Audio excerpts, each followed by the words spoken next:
या आंदोलनाला भेट द्यासाठी आणि पाठिंबा द्यासाठी सन्माननीय दिल्लीचे राकेशजी टिकेत ते उद्या 9 वाजता इथं हजर राहणार आहे।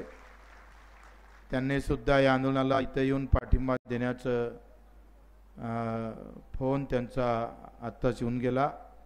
त्यांचे मी आभार मानतो। दिल्लीवरून आणि या संपूर्ण भारतामध्ये शेतकऱ्यासाठी लढणारा एक नेता उद्या येत आहे, म्हणून आपल्याला सुद्धा उद्या इथे उपस्थित अधिक राहावं लागेल। सगळ्यांनी तो संदेश कानावर घ्यावा। बरेच पदाधिकारी मधात लोकांच्या मधात बसलेले मला दिसतात। काही जिल्हा प्रमुख आहे, काही नेते आहे। तुम्हाला वाईट वाटून घेऊ नका, स्टेजवर मी एकटा आहे म्हणून, कारण प्रत्येकाचं आपापलं अस्तित्व असतं, आपापल्या गोष्टी असते। परंतु मलाही काही फार एकट्याले वरते गमत नाही, पण ते सगळेच बोलावले तर मग याला बोलावलं नाही, त्याला बोलावलं नाही, अशा प्रकारचा एक दुजाभाव होऊ शकतं, तशा प्रकारच्या भावना येऊ शकते। आपण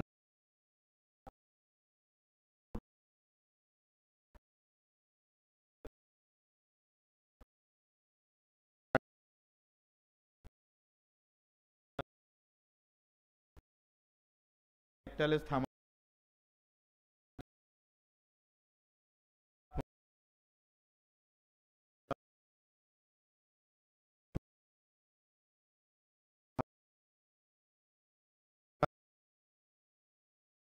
तुम्ही खाली जाऊ दिला नाही, हे आमच्यासाठी भाग्याची गोष्ट आहे। नाहीतर कदाचित तुम्ही जरी आले नसते तर मग आम्ही इथं काय केलं असतं, हा मोठा प्रश्न असता। म्हणून तुमच्या येण्याला फार महत्व है। मैं अकेला आता तो फार इतना उसमें मज़ा नहीं आती थी, अगर आप नहीं आते तो फिर ये आंदोलन को और धार नहीं आ सकती थी। तुम्ही आल्या म्हणून त्याला एक वेगळ्या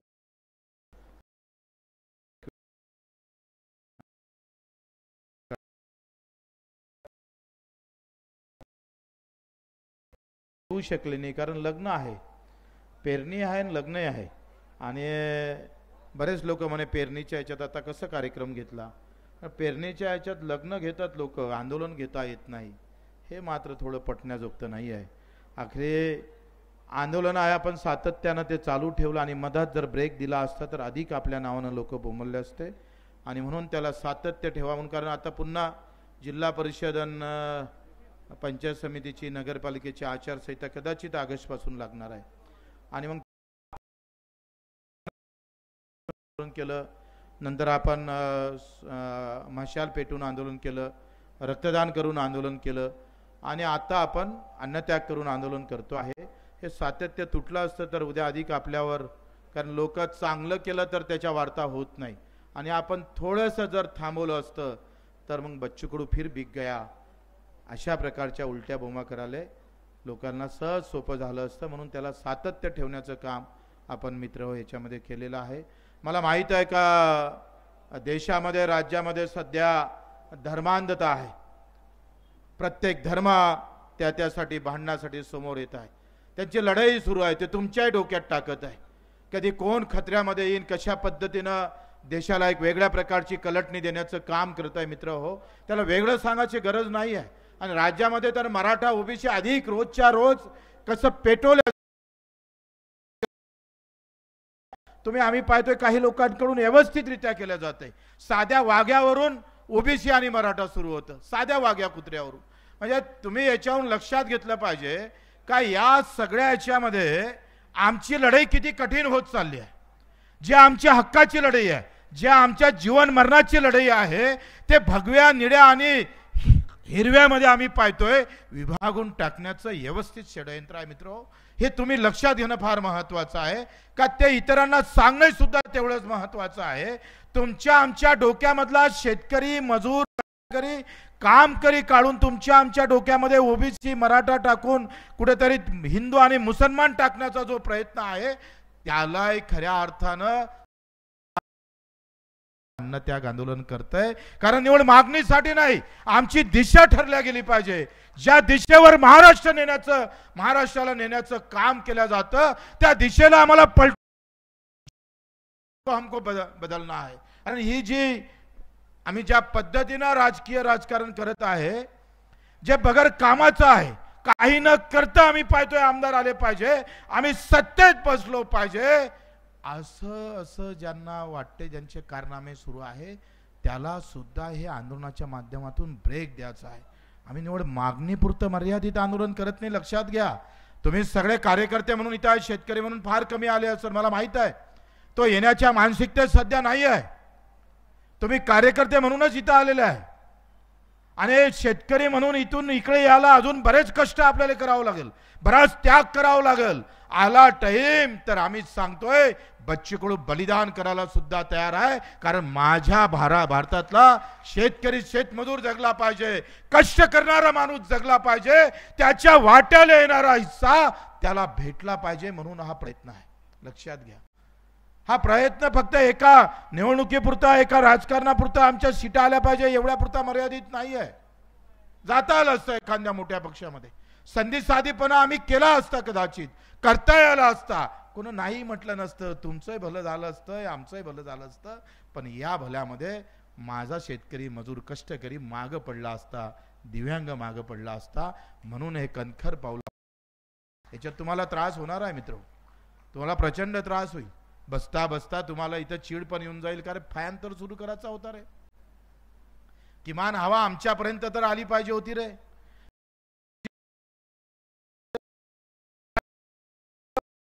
आणि मग कायले गेलो पाहिजे, कायले गडी उपोषण करते बाबा, अशाही भावना तुमच्या मनात येत आहे. मित्र लक्षात घ्या, इथं टाटा बिर्ला इथं या देशाचा मुख्यमंत्री शकला नाही. जे आरोपपती होते, करोडपती होते, त्याचं नाव होत नाही, त्याचं नाव बॅनरवर छापल्या जात नाही. बॅनर संभाजी राजांचं, भगत सिंगांचं, जे फासावर गेले आणि तुमच्यासाठी उरून आतापर्यंत त्यांचं नाव होतं, त्या यादीचं आम्ही पाहतोय. त्यांच्या त्या ठिकाणावर जरी जाता आलं नाही, पण त्यांच्या पायापाशी बसण्याची व्यवस्था आमची झाली पाहिजे. याच्यासाठी हे अन्नत्याग आंदोलन आहे. ही व्यवस्था आम्ही पाहतोय भरडलेली, हे सगळी व्यवस्था बरबट आम्ही सगळ्या इकडे पाहतोय. सगळ्या पद्धतीने आम्ही पाहतोय, गाव खेड्यापासून तर शहरापर्यंत तरुणाईमध्ये जे काही आमच्या भावना आलेल्या आहेत, त्या प्रचंड आम्ही पाहतो दुःखदायक आहे, वेदना देणाऱ्या आहे. माझा बाप मेला तरी 72, पण नेता जिवंत राहिला पाहिजे, ह्या ज्या भावना आहे, ह्या दाबाच्या आम्हाला, ह्या खऱ्या अर्थानं खतम करायच्या आहे. फक्त नगरसेवकाची लढाई नाही आहे, आमदारकीची लढाई नाही आहे, खासदारकीसाठी आम्ही ही लढाई लढत नाही, संघटना बांधासाठी ही लढाई लढत नाही, कोणाला जिल्हा परिषद व्हायला झाला पाहिजे याच्यासाठी लढाई लढत नाही. मित्र हो, हे लढाई आम्ही हारलो तरी 72, पण माझा बाप जिवंत राहिला पाहिजे, त्याच्यासाठी ही लढाई लढतोय. त्याच्यासाठी तुम्हाला एकत्र होणं गरजेचं आहे. काय अवस्था आम्ही पाहतोय, मागच्या 6 महिन्याचा जर रेकॉर्ड काढला भाऊ,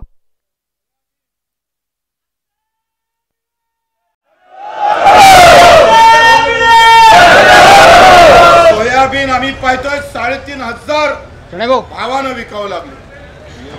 मला उपोषण कंटिन्यू 11 दिवस करायचं, अधिक जास्त काळ मला बोलणं अधिक व्यवस्थित राहणार नाही, त्याचा परिणाम मला भोगावा लागणार. व्यवस्था वारंवार हे कोण माईक बंद पडते हे माहित, म्हणजे आपल्या याच्यातलाच कोणी फुटीर आहे का मला माहित नाही. मित्र आपण पाहतोय का 4 ते 3,500 हजारावर सोयाबीन विकावं लागले. याच्या 5 वर्ष अगोदर 6,000ची सोयाबीन 4,000वर विकावं लागली. संताप आला नाही, राग आला नाही, द्वेष आला नाही, पण नाही. आणि कोणी पेटून उठत असेल तर त्याच्यात सहभागी होण्याची सुद्धा तुमची तयारी नाही. आताच तुरीचे भाव 7,300 होते, मार्केटमध्ये आजचे भाव 6,300 आहे. 1,000 तुरीचे भाव कमी झालेले आहे. काय महागाई कमी झाली, पेट्रोल डिझेलचे भाव कमी झाले, काय आमच्या खताचे भाव कमी झाले, काय आमच्या बियाणाचे भाव कमी झाले. मित्र या सगळ्या आम्ही जर लेखाजोखा जर वाचला तर या एका वर्षातल्या एकंदरीत भावाची जर आम्ही चढ उतार जर पाहिले तर गेल्या 10 वर्षात जेवढी चढ उतार झाली नाही तेवढी एका वर्षात या मागच्या वर्षात निवडणुकीच्या वर्षात झाली. तुम्ही थोडासा अभ्यास करा. निवडणुकीच्या वर्षामध्ये लोक चांगलं ठेवायचा प्रयत्न करतात. लाडकी बहीणची योजना देत किंमत काय ते ठरतं, लक्षात घ्या. तुम्हारे ख्याल में नहीं आ रहा अभी तक। एका इकडे मतभेटासाठी लाडकी बहीण सुरू करायची, म्हणजे मत भेटन आणि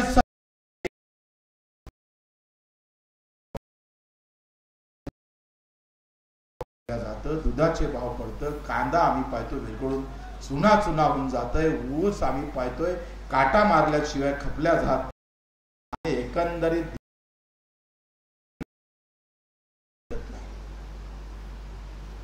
तुम्ही हे लक्षात घ्या का याच्यामध्ये लक्षात घेतलं पाहिजे का आम्ही सरकार सत्तेवर यासाठी लाडकी बहीण आणतं आणि त्याच वेळेस तुरीची भाव पडतो, म्हणजे का भाव पडले तर फरक पडत नाही, कारण यांच्या डोक्यात तुमच्या डोक्यात व्यवस्थित जात घातली आहे, त्यांना एवढं पक्क माहित आहे, इतना बडा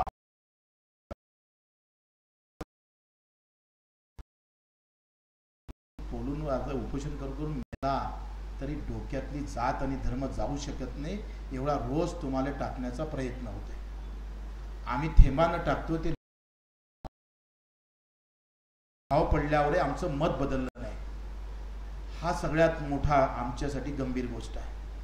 भाव पडल्यावर जर मत बदलत नसल तरी सुद्धा सरकार येत असल तर इथं मित्रों आपण थोड़ा संशोधन करायला पाहिजे की हम कुछ पाखंडी तो नहीं हो गए, आम्ही काही नामर्द तर झालो नाही,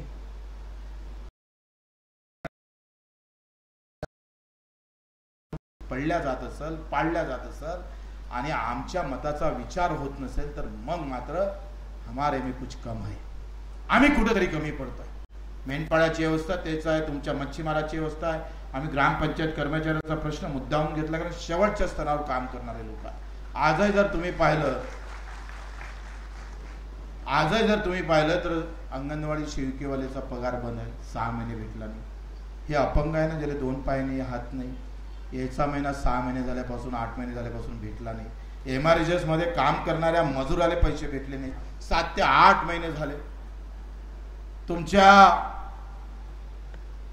श्रावणबाळ वृद्ध लोकांना पैसे भेटले नाही, घरकुलाचे पैसे भेटले नाही, खोदणारा विहीर खोदली, अर्धी विहीर खोदली, अर्धे पैसे भेटले नाही, म्हणजे एक घरकुलवाल्याचा मेसेज आला, बच्चू भाऊ पहिला हप्ता भेटला 15,000 आणि दुसरा भेटायला अजून आलाच नाही, मग त्यानं व्याजानं आणले 50,000, ते घर बांधलं आणि घर बांधकाम सुरू केलं म्हणून तो भाड्यानं गेला, आता भाडं आणि व्याज हे 70,000वर जाते आणि सरकारचे 1 लाख भेटते।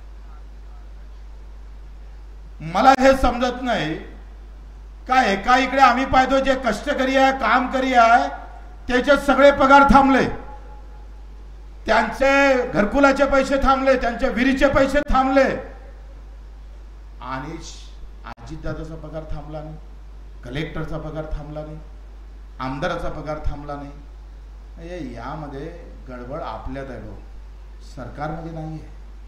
7-7 महिने जर त्याला 2 पाय नाही हात नसेल आणि त्याला जर तो महिना भेटला नसेल तर कसं कुटुंब राहत असेल, कशा पद्धतीने जगत असेल। मी एक मेसेज मला मराठवाड्यातला आला आणि त्यानं सांगितलं, म्हणजे बच्चू भाऊ 6 महिने झाले मला पगार भेटला नाही, मी बिस्किटवर जगतोय, बिस्किट खाऊन जगतो। मी तच्च्या तसा मेसेज CMले पाठवला, फडणवीस साहेबाला माझ्यावर मोबाईल नंबर आहे, त्यांचं फक्त ओके म्हणून पत्र आलं, काय म्हणते उत्तर आलं, काय अवस्था हो देशाची, अरे बिस्किटवर जगत आहे असं म्हटल्यावर आमच्या CMने जर त्याचे क्यू येत नसेल, त्याच्यावर यंत्रणा हलवत नसेल आणि तरी सुद्धा आम्ही पाहतोय पक्ष म्हणून त्याच्या बाजूने उभं राहत असेल तर आमच्यासारखे करंटे नाही आहे। मित्रो, लढाई अन्नत्याग फक्त काही मागणीसाठी करत नाही आहे, हे अन्नत्याग आम्ही जिवंत आहोत, बच्चू कडू और उसका कार्यकर्ता अभी भी जिंदा है, इसीलिए अन्नत्याग है, हम मरे हुए नहीं है, हम मरे हुए की औलाद नहीं है, चाहे सब चुप हो जाए लेकिन हम चुप बैठने वाले नहीं है, हम लड़ने वाले में किसे है, आमचा गुरु भगत सिंग, आम्ही भगत सिंगाचे भक्त, आम्ही धर्मवीर मित्र, हे सगळं होत असेल आणि उघड्या डोळ्यानं पाहत असेल आणि आम्ही जर चूप राहत असेल तर मग प्रहार संघटना जिवंत ठेवून करायचं तरी काय गरज आहे ते, आणि कशाला नेतृत्व करायचं, मला येताना बरेच लोक म्हणायचे, घरचे लोक म्हणायचे का जास्त दिवस नका ताणून ठेवू, एखादी किडनी गेली तर बसा बोंबलत. म्हटलं मी आता उपोषणाला बसतोय तर आता किडनीचा विषय होतं आणि रोज माझा शेतकरी पाय घासून मरतं, त्याचा विषय मात्र आमच्या डोक्यात येत नाही, त्याचं दुःख जास्त आहे. परभणीच्या सचिन जाधवाच्या सोबत त्याची पत्नी जेव्हा मरण पावली, आत्महत्या केली, तिच्या पोटात 9 महिन्याचा गर्भ होता.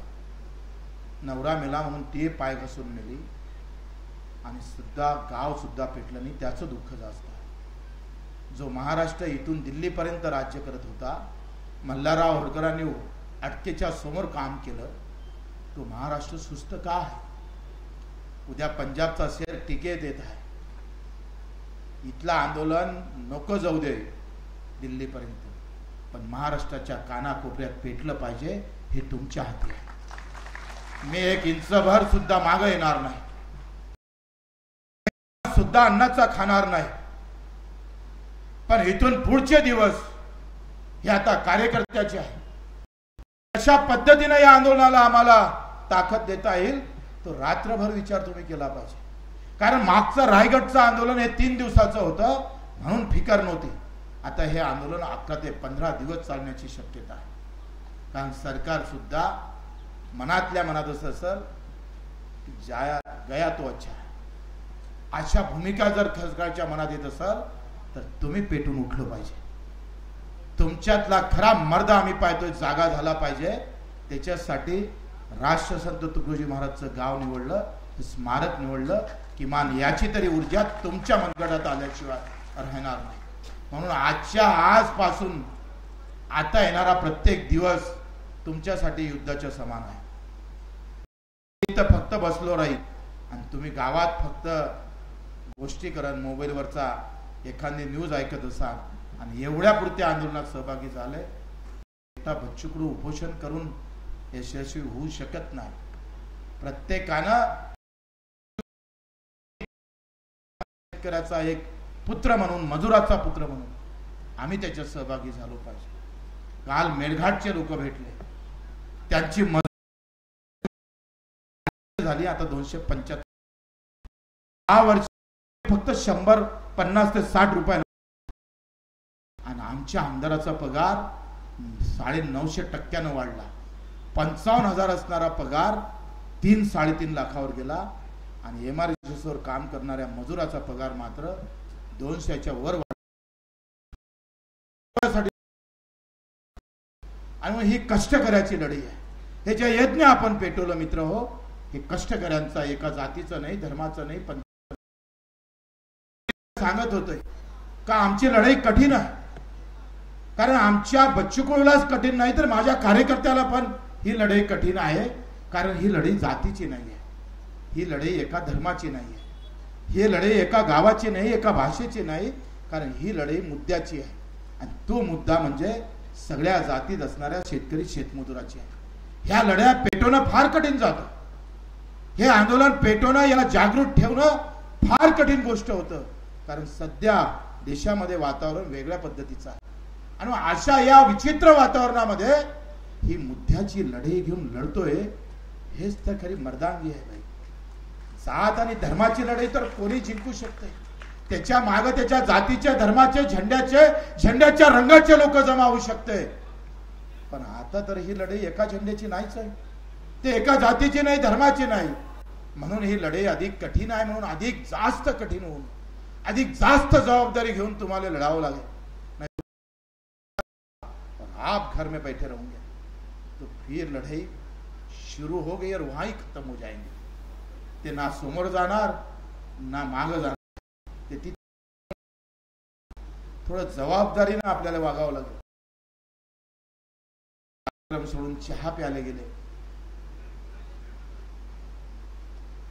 हे अपेक्षित नाहीये, हे अपेक्षित नाहीये. एक तर येऊ नका, आल्यावर थोडं डोकं घाला, त्याच्यात थोडं चिंतन मंथन करा. मित्र, या सगळ्यामध्ये मला काही आंदोलन करण्याची आनंद नाही आहे. वारंवार सारखे 350 गुन्हे दाखल होऊन गेले. काल परवा एक गुन्हा नील झाल्याबरोबर CM ऑफिसमधून लगेच फोन आले, कैसा नील हो गया, कसे काय याचे गुन्हार निर्दोष कशी सुटका झाली. आमच्या मागं लागले आहे सगळे लोक, काही ना कुठे ना कुठं फसला पाहिजे हा. आणि मग या सगळ्या अवस्थेमध्ये शांत बसून काळ काढणं हा उलट त्याच्यातला पर्याय चांगला आहे.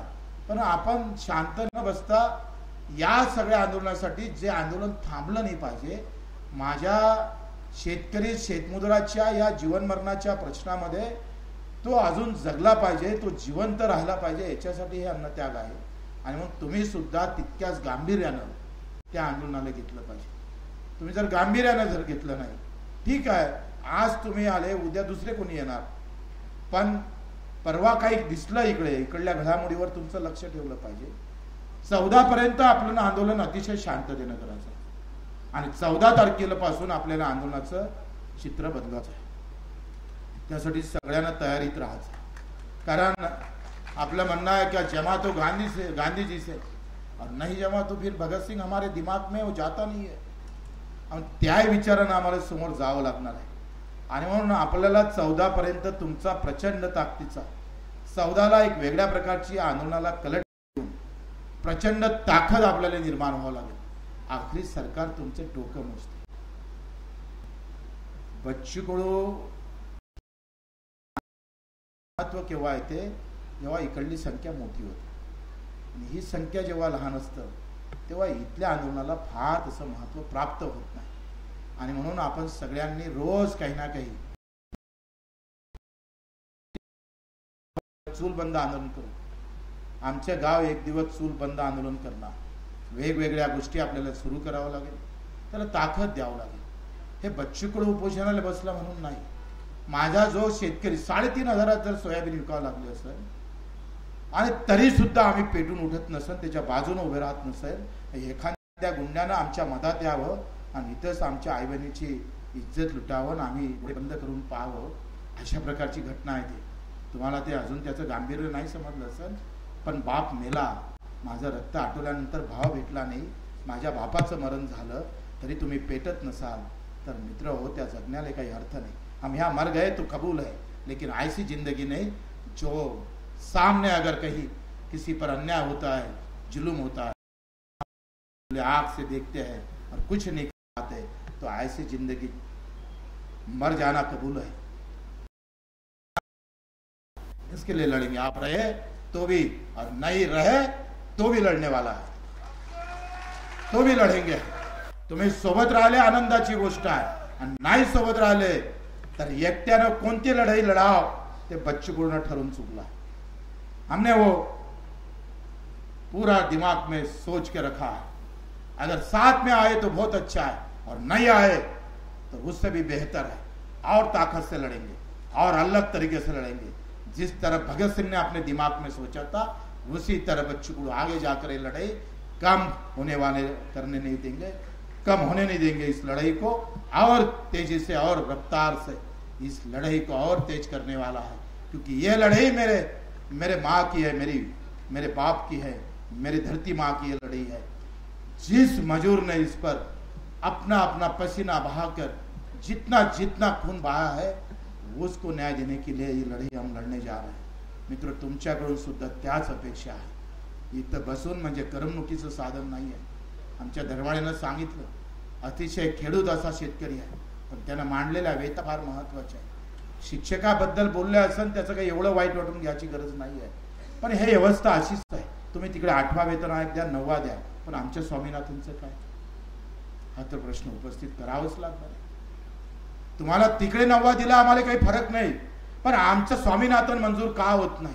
माझ्या दिव्यांगाचं जगणं 1500 रुपयात कसं होते हे मुख्यमंत्र्यांना सांगितलं पाहिजे ना. आम्हाला सांगितलं पाहिजे का 1500 रुपयात जगता येते बच्चू? कसं जगावं ते सांगावं. अरे एखादा वेतन काळाचं असं ठरवत असं, एखादा जेव्हा पगार ठरवतं तेव्हा त्याचा जीवनमान जे काही महिन्यात जे काही खर्च लागतं ते ठरवून त्याचा वेतन ठरवतंय. इथल्या कलेक्टरचा पगार ठरवताना त्याच्या अंगावर किती महिन्याभरात किती कपडे घालतं, तो किती जेवतं, किती अंडे लागतं, किती मटण लागतं, हे ठरवून जर वेतन ठरवते तर मला ते का ठरत नाही? साधा प्रश्न आहे. 1500 रुपयात दिव्यांग ज्याला पाय नाही त्याचं कसं होत असेल? विधवा महिलेला फक्त 1500 रुपये देतं, ते कसं ठरत असेल? आमच्या अजितदादाला 2.5 लाख रुपये पगार जाते, त्याची गरज खरंच त्यांना आहे का? हे एकदा तरी त्यांनी सांगितलं पाहिजे का नाही पाहिजे? यावर कोणी बोललं पाहिजे का नाही पाहिजे? हा प्रश्न आम्ही मांडला पाहिजे का नाही पाहिजे? हा मनात निवड आंदोलन म्हणून आलो, बच्चू कडूला चेहरा दाखवला, 2 सेल्फी काढून गेला, म्हणजे तो आमचा कार्यकर्ता नाही, वो हमारा कार्यकर्ता हो नहीं सकता. जो इथून आम्ही पाहतो इथल्या प्रत्येक गोष्टीचं, इथल्या प्रत्येक वेदनेचं, जेपर्यंत बॉम्ब करत नहीं उसका हथियार बन के अगर आगे नहीं जाता, वो प्रहार का कार्यकर्ता तब तक हो नहीं सकता जब तक तो लढता नहीं. या व्यवस्थेच्या विरोधात लढण्याची व्यवस्था तुम्हाला करावं लागेल मित्र. आम्ही गेल्या पडल्यापासून सातत्यानं आंदोलन करतो आहे. मी आमदार असताना आंदोलन केलंय. नागरवाडीला पहिल्यांदा निवडून आलो, 11 दिवस आंदोलन केलं. काही कर्नाटके लोक आहे पक्षामध्ये, भाजपामध्ये, त्यानंतर बच्चू कडू आंदोलन करते म्हणजे तो संपला म्हणून आंदोलन करतोय. जेव्हा आमदाराची पहिली वेळ होती तेव्हा बच्चू कडू 11 दिवस आंदोलन करत होता. काय संपला होता? आम्ही काय थांबलो होतोय? अरे तुम्ही तुमच्या पक्षाचं एवढं पडलं का तुम्ही सालेव तुमच्या मायवर जरी बलात्कार केला ना तरी पक्षाचा झेंडा घेऊन त्या नेत्याचा जय जयकार करणारी औलाद आहे काय क्या? तुम्हाला पक्ष एवढा प्रिय झाला एका आमदारकीसाठी बहिणीवर बलात्कार झाला तरी त्या नेत्याचा गावगाव करणारी औलाद गाव खेड्यात आम्ही पाहायला भेटते. धर्म जातीचं पांघरून टाकून तुमच्या डोक्यातला मेंदू खराब केलेला आहे आणि म्हणून आमच्या शेतीमाला पगार वाढत नाही, माझ्या मजुराची मजुरी वाढत नाही. ही कारण फक्त एकच आहे, तुमच्या डोक्यातली जात आणि धर्म एवढा मजबूत केला का तो बच्चू कडूच्या मेल्यावरही जिवंत राहीन का नाही राहीन माहित नाही, समजत नाही. म्हणून हे आंदोलन अन्नदान करणाऱ्या, अन्न पिकवणाऱ्या शेतकऱ्याचं अतिशय महत्वाच्या वेळेस, ज्या वेळेस जमिनीत टाकतो येण्याची ताकद ठेवतो आहे, कारण हे पेरणीचा टाइम आहे. ह्या पेरणीच्या वेळेस हे मुद्दामून आम्ही आंदोलन सुरू करतो आहे आणि ते तुकडोजी महाराजांच्या गावात करतो आहे. त्याचं कारणच एक आहे का ज्यावेळेस बीज पेरतोय त्यावेळेस आमची भावाचा आहे का आम्ही कष्ट करून एका दाण्याचे 100 दाणे करू, पण 3,500 रुपये भाव घेणार नाही, तिथं येऊन ठोकल्याशिवाय राहणार नाही. त्याच्यासाठी ही सुरुवात आहे. या सगळ्या व्यवस्थेमध्ये तुमच्या सहकार्याची गरज आहे. दुरून पाहून मजा करू पाहू नका, याच्यात सामील होऊन खऱ्या अर्थानं आपण एक कार्यकर्ता म्हणून, कारण आता आंदोलन थांबलं म्हणजे एकट्या बच्चू कडूचं प्रहारचं नुकसान नाही, इथं आमच्या दिव्यांग बांधवाचं नुकसान आहे, मजुराचं नुकसान आहे, माझ्या युवकांचं नुकसान आहे, माझ्या शेतकऱ्यांचं नुकसान आहे. कारण आंदोलन थांबणं आणि ते आम्ही पाहतो त्याचं अस्तित्वहीन होणं, तुमच्या येण्यानं आज जे आम्ही पाहतोय, आज फक्त तुमच्या इथं येण्याचे 4-5 घंटे त्याच्या ज्या रिॲक्शन येईल तिथं माझा शेतकरी जगल्याशिवाय राहणार नाही. तुमचं येणं एवढं महत्वाचं आहे जेवढं लग्नात जाणं महत्वाचं नाही. तुमचं येणं एवढं महत्वाचं आहे जेवढं मंदिरात जाण्याचं किंवा मस्जिदीत जाण्याचं जेवढं महत्वाचं असतं त्याच्यापेक्षा ह्या आंदोलनात येणं हे फार महत्वाचं आहे. आम्ही सांगतोय, आमच्या एखाद्या निवडणुकीच्या निकालाच्या एखादं काही झालं तर त्याच्यात नाही आलं तरी चालतंय, पण या शेतकऱ्यासाठी मात्र तुमचे पावलं थांबू देऊ नका एवढीच विनंती करतोय. निवड इकडेच याचं नाही तर हे पावलं उलटून त्या शेतकऱ्या सरकारच्या दिशेनं गेले पाहिजे. तिथे जाऊन आम्ही पाहतो त्या दबाव गट निर्माण झाला पाहिजे, अशा पद्धतीनं ताकदीनं कामाला लागले पाहिजे, तरच त्याचा फायदा होणार आहे. कारण इथून 2-3 दिवसांनी आम्ही भाषण करू शकणार नाही, एवढं बोलू शकणार नाही, कारण तेवढं बोललं तर मग आम्ही पाहतोय असली नसली ऊर्जा अधिक वाया जाईल. आम्ही टिकून करातीत आंदोलन 11 दिवस चालू शकतंय, 15 दिवस चालू शकतंय. बच्चू कडूची ते तयारी आहे. आम्ही उपाशी पोटी विरोधात आणि शेतकरी शेतमजुरासाठी आम्ही प्रत्येक क्षण घालवायला तयार आहे. तुमचा फक्त आम्ही पाहतोय किमान आमच्या दिवसातले 2 तास जरी इथं देता आले तरी मित्र हे लढे जिंकल्याशिवाय राहणार नाही, हे आपल्याला मुद्दामून आश्वासित करतो आणि इथं आपल्या सर्वांचे आभार मानतो आणि 2 शब्द संपवतो. जय हिंद, जय महाराष्ट्र.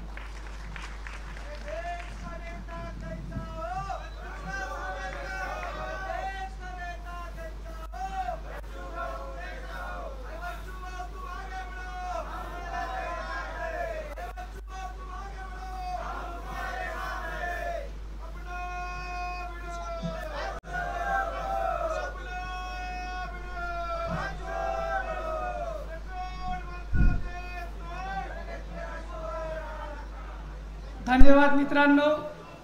मी एक साधारण शेतकरी आहे आणि शेतकऱ्याचं काय